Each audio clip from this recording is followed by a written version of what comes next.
What's up, everyone? It's Jamendulus here, and I'm here with a very special opening. Today I have 2-pack openings of Eternicon. I said, let's get opening. Now this set has no rares, which means like, how are you gonna figure out which one has hollows? I have a theory. Let me see. First, Lantern Shark. And then can focus. Thank you. It's a Sark-based Sarctic skin's a new one. Codebreaker Virus Swordsman. See a Codebreaker archetype. Magical Hound.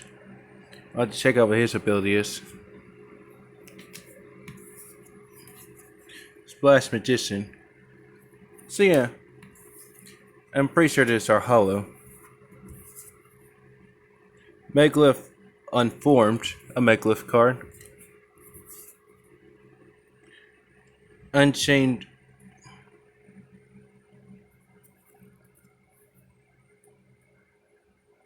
Sarambe. How about that? Super Samurai Wagon. Finally a new Super Samurai card. And Chisla Haricia. And our hollow is Valiant Sark Lantern. A Sark based card. Now, what should we get? Can we pull Broken? Let's see. Alright. First up, another Magical Hound. Deep Sea Sentry. Yes, Deep Sea now has our own archetype. Thunder Dragon Lord. Summon Great Zord X. Weird how we got the level 4, but we don't have the rank 4 yet.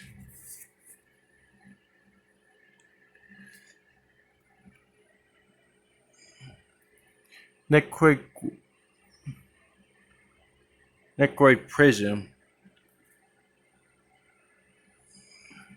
Hang on. Okay, there, you can see it better than that way. Buzzsaw Shark.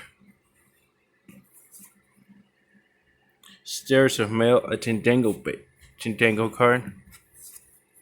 And Ranches Balisma. And what we get here? Plunder Patrol Party. So yeah, this set is interesting, though some of the cards in here are interesting. That's it. Jermaine just saying out.